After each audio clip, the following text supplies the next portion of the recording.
What's up, guys? It's your boy Cam, and I am here with another video. We are here with the Go Home show of Thunder 2 NXT TakeOver Stand and Deliver. So, let's get into the Go Home show. We kick off the show before the announcers can even announce tonight's card. Chad Gable gets into the ring with his gear on, ready for a fight. Chad is seen sporting a mouthpiece a la Kurt Angle, and Chad is in no joking mood tonight as he's ready for his match right now. And Chad Gable defeats EJ Nunca in 8:57 by pinfall at the Grand Amplitude. Chad Gable 74, EJ Nunca 44. It's a good match. Chad Gable, after him and Swerve had that little confrontation last week, Chad Gable's in not a joking mood at all. So he's ready for a fight, and he just gave EJ Nunca a fight, and he won. 69. So Chad picks up the impressive win here tonight. He shakes EJ Nunca's hand, and Swerve comes out for his match. Immediately, Swerve gets in the face of Gable, who's steering wearing his mouthpiece. Both men don't say anything, but they have an intense stare down. Cameron Grimes comes out and says that's what he likes to see. Two all-world athletes competing to see who's the best. The reason I'm out here is because Cameron Grimes is going to make this good build into an instant classic. Swerve and Chad Gable can only be seen on the NXT network. You see, old Cameron Grimes owns shares, so the better the build, the more money Cameron Grimes makes. And Chad Gable and Isaiah Swerve Scott are annoyed at this. So Chad pops Grimes in the mouth and then hits him with the Chaos Theory. And then Swerve hits Grimes with the house call, sending Grimes to the floor on the outside. Chad goes to leave, but Swerve grabs his arm. And it's just intense between these two. And they have another brief stare down. But Chad shrugs Swerve off and leaves. So, yeah, Swerve and Chad, after they had that confrontation, they still respect each other. But they know that it's all serious when it comes to that NXT championship. And Cameron Grimes got popped for basically sticking his nose in Swerve's and Chad Gable's business. And I thought it was a good segment to get Cameron Grimes involved into the show and to get him involved in something that I thought would be pretty cool. I haven't seen him do this in NXT, but it would make sense that he owns share in the NXT network. So, yeah. 68. In a decent match, Isaiah Swerve Scott defeated Oney Lorcan in 15-17 by pinfall the handspring back elbow. Isaiah Swerve Scott 76, Oney Lorcan 59. 74. After the break, Ciampa is seen coming down to the ring and makes it on the apron until Timothy sweeps him off his feet. And Timothy says, "You want the real me?" as he slams Ciampa's face in the steel steps. Road agents and officials break Thatcher from Ciampa, and Ciampa is seen having a busted lip. And Ciampa, he's the black card. He's one sadistic guy. So he's smiling at this because he wants the real Timothy Thatcher at NXT TakeOver Stand and Deliver. And Ciampa eggs on Thatcher to finish the job. So Thatcher and Ciampa is getting a little heated right there. 76. FTR is interviewed by Kathy Kelly, and FTR say, I should have never skipped, but I forgot to put in the angle for Thunder Rosa. Goodness. I forgot to put in the angle for Thunder Rosa and SMK. But basically what the angle was saying was, FTR says that the Guitar Heroes win last week was impressive. And the Guitar Heroes come up to them and they say, "You see, we haven't forgot what you did to us almost half a year ago. You see, what happened was FTR debuted in the company by attacking the Guitar Heroes, and the Guitar Heroes still remember that." And Anthony says, "They still remember that." And Rick says, "It doesn't matter if you think that we're jokes, because we're not. It doesn't matter what happens on the outside of the ring. It doesn't matter what your gimmick is. But when we step in that ring, we're serious, more serious than anyone in this company. And we'll show you that we're not jokes, but we're actually here, and we're actually mainstays in this NXT Tag Team division. And we'll show you that at TakeOver." But yeah, I forgot to put the Thunder Rosa Allison K bill. Goodness. But, and about they had decent reaction from the crowd, but subpar wrestling.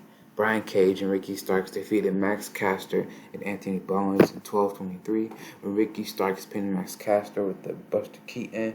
Ricky Starks 53, Brian Cage 61, Anthony and Max 32.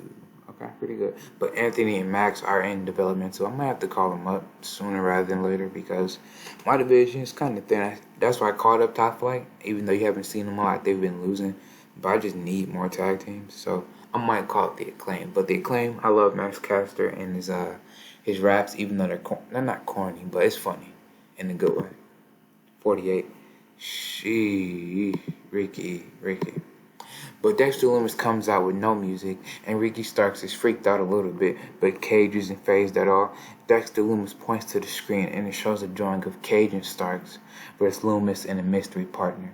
Ricky grabs the mic and says, "Lumis, you can have your match, because this little thing between us ends at TakeOver." So, who is Dexter Lumis' partner going to be? And Ricky Starks and Brian Cage says they had enough of Dexter Lumis, but not a great rating. I put it on Ricky's microphone skills. He normally gives me like a 60, but 48, not the best. It's definitely not good at all. It's okay, but I was hoping for a better rating. 69. That was a good rating. That's a good rating right there. So MSK come up to David and Eddie Edwards, and Dez says they got off to the wrong foot. There isn't any bad blood between them. Zachary says, "We just wanted to show the world that we're the best tag team in NXT." And David says it did get a little heated, but at TakeOver, it's not about bad blood, but it's a fight to see who's the better team. Eddie says, "We want another crack at those titles, and that means beating you." And Eddie says, "May the best man win." No, not the best man, but may the best team win. Eddie and David extend their hands, and Desmond and Zachary accepts it. 52. And about that, decent reaction from the crowd. What's up, our wrestling? Jungle Keone defeated Hikari, who's also in Stardom. I bought Stardom. I'm pretty sure I told you that, but Hikari's in Stardom, and I just called up to have this match against Jungle, and Jungle beat her with the diving splash in 15:48. Jungle Keone 54, Hikari 41. 56, okay? Keone grabs the mic and says, "A TakeOver. There's no water gun, no blaster, no smiles. Just me and you, Candace. We've both had decorated careers wherever we went, but we're here now. Me versus you. The end result will be the same as it was last time, with Jungle Keone as the winner."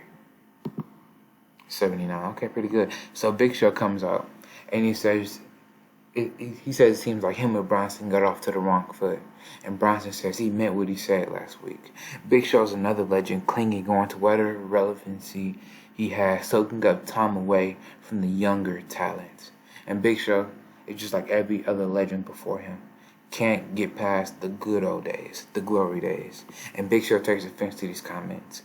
But he says he truly has no desire to take the spotlight away from Bronson. He wants to help him. And that's why he got him a match next week, and he'll be in his corner. Reed says okay and leaves. 80.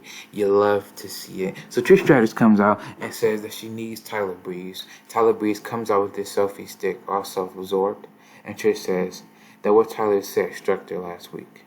Trish says what Tyler said, that Tyler doesn't feel the same. She has to do something about it. And Trish says for years, cruiserweights have been gracing us with their athleticism, but times have changed. Wrestlers that are under 205 are winning world championships. That's why we need to evolve with the times. And Trish says at TakeOver, the cruiserweight championship will be retired, and in its place will be the brand new minted NXT Openweight Championship. The Openweight title will not be brand exclusive, and both genders can fight for the title. There is no weight limit. This brings me to my second point. And then you hear Trent Seven's music. He comes out and he beelines to the ring because Tyler has been berating him about his weight, saying, "Oh, you can't fight me for my NXT Cruiserweight Championship because you're over the weight limit." Basically calling him fat. And he brawls with Tyler and gives him a 7 stars lariat. And he grabs the mic and says, "That's right. Your match with Jake will be a triple threat, with me included." And then Jake Atlas is on the rampway, signaling that he'll be ready for Trent and Tyler. So yeah, I'm retiring the Cruiserweight Championship. I think as time has evolved, I don't want to pigeonhole the Cruiserweight division. I don't want Tyler, Jake, Trent, other people to be held down because of their weight limit. And the Cruiserweight Championship, it served its purpose back in 2016. And as you see, some of those talents have evolved, like a Cedric Alexander, a Ricochet, a Santos Escobar, a Kushida. All these people are world championship material. Most of them are and could be champions one day in this save and in real life. And you don't want to pigeonhole them in that division. And you don't want it to seem like a demotion either. So that's why like when I said a couple weeks ago I have plans, this is that. The NXT Openweight Championship. So these three men will fight to become the first ever NXT Openweight Champion. 65. And about the had decent reaction from the crowd. The good heat and the decent wrestling. Toni Storm defeated Riho in 15-11 by pinfall the Strong Zero. Toni Storm 63 and Riho 63, and they have great chemistry and showed in their performances. 65. That's a great rating. No style, freaking rules. These matches are just knocking it out of the park. And Toni Storm gets some good momentum against Riho, who is in Stardom, by the way, but she has 60 pops, so I might have to call her up. But Toni Storm gets a win against Riho. 55. Why is Timothy... Oh, gosh. Why is Timothy Thatcher right there? Okay, but skip that. But it should be Riho. I don't know where I got Timothy Thatcher from. Goodness. But Toni and Riho shake hands, and Toni leaves the ring. Kylie Ray slides in the ring and gives Riho a gory bomb. Toni immediately gets in the ring and socks Kaylee Ray to the floor. She's had enough of her antics, all her words, and everything that Kaylee Ray has presented. Because Toni Storm said that she was done with her past, and Kaylee Ray showed up. And Kaylee Ray is one of the biggest thorns in Toni's side, and Kaylee Ray just reminding Toni of what she used to be. And she is just tired of it. So that's why she socked Kaylee Ray to the floor. And Kaylee Ray wasn't expecting this. So she didn't see that coming. And she holds her mouth heading up the rampway. And Toni checks on Riho. This isn't to make Kaylee Ray look bad or weak at all, but just to show the aggressive side, to show that Toni is a no-nonsense type of person. But why is Timothy Thatcher there? Goodness. Good rating, though, still. 98. You talk about good ratings. This was a great rating. We see all of Charlotte's accomplishments in NXT and WWE, but the video cuts to Dakota Kai sitting in a dark locker room. She says that when she came to NXT, she was the bubbly baby face. She was timid and scared to come out of her shell. And Dakota says then something clicked. She was tired of being second place, being second rate. She changed her attitude and it worked. She was going to kick any heads off of the people that got in her way. Dakota Kai says Charlotte came to NXT and expects everyone to bow to her. She's not going to do that and never will. Dakota says she'll humble Charlotte, and it'll be a glorious occasion when it happens. I think our main event is up next. 64. Pretty good. I was hoping for a better rating, but you can't get any better than that. 64 is still decent. But in about that had great heat and good wrestling. Johnny Gargano defeated Roderick Strong at 15:33 by pinfall with a surprise roll-up. Johnny 65, Roderick Strong, goodness 79. They both have great chemistry. That's good. No way these men can have bad chemistry. Put these men in the ring together, you're bound to have a classic. But I had to keep Roderick Strong strong because Roddy has like 7 pop more than Johnny Gargano. It might not seem like it, but when you put people in ratings like how Roderick was with Adam Cole, with Finn Balor being in that group, with those great ratings, that kind of rubbed off on Roderick Strong. So he's up there with like Bobby Fish. He has 60 pop. Kyle O'Reilly has about almost 70 pop. So the Balor Club is doing pretty good. But as again, should have said that Kyle O'Reilly. But just imagine that Kyle O'Reilly was the one that accidentally hit Roderick Strong. 72. Kyle accidentally costs Roddy the match, and Kyle jumps Johnny and puts him in the heel hook. Johnny is screaming in pain, and Roddy keeps thumping on Johnny while Kyle cinches the hold in. Out of nowhere, Bandito is seen doing a shooting star press on Kyle O'Reilly, breaking the hold. Finn Balor comes out, and he immediately goes after Bandito. Finn goes for a Bloody Sunday, but Bandito counters it into a Poison Rana. Kyle checks on Finn. Kyle and Roddy check on Finn, while Bandito and Johnny stand tall together. So it seems like Balor Club's been meeting their match in Bandito, and Bandito's got the one up on him like 3 weeks in a row. So we'll see. I know Finn Balor's not happy about that, and Balor Club cannot be happy about that. But we'll see what happens. 79. Good rating to end the show. So the women in the show, Bianca comes out to close the show. She says that in a couple weeks, in a couple of nights, not in a couple weeks, but in a few days' time, her and 5 of the women will make history. They'll all be going into the chamber, but only one will walk out. Bianca says she'll prove to the world that she can do anything. Mia Yim and Ivelisse come out.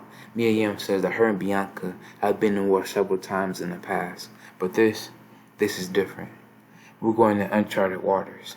Ivelisse says you got to have heart to win in this chamber, and no one has a bigger heart than her and Mia, because they're the head bodies in charge. They grew up in the streets, so they know what it's like to fight for your life, and that's what they're going to do in that chamber. And Deanna comes out. She says that she was forgotten, and now she'll make history. It's time for the virtuoso to step up, and it's time for her to shine. Shotzi comes out. She says that she knows that she has been in NXT for a little bit over a year, but the chamber is suited for her craziness. All the years in the indies will be paid off. Scarlett, the ominous Scarlett, is seen standing on the turnbuckle. All 6 women have a stare down. And if you want to make something important, you put it in the main event. And I want to put across that this chamber match means everything to all 6 of these women, and that's why it's in the main event. Bianca did a good job of mastering improvising interaction with the crowd. Okay, it's pretty good.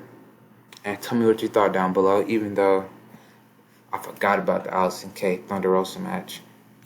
That match is still happening, even though Allison K made Thunder Rosa bleed. I was feeling like I forgot something, but that match is happening, and it's gonna be fun. That's gonna be fun. But both shows are having a stat card, and both shows have had some good go-home shows. Tell me what you thought down below. 78, pretty good rating. Last night was an 83. 78 right here. Can't complain. Even though I did think that main event was going to be better, but you can't complain, even with the 78. So tell me what you thought down below. I'll see you when I see you. Have a blessed one, truly. Peace.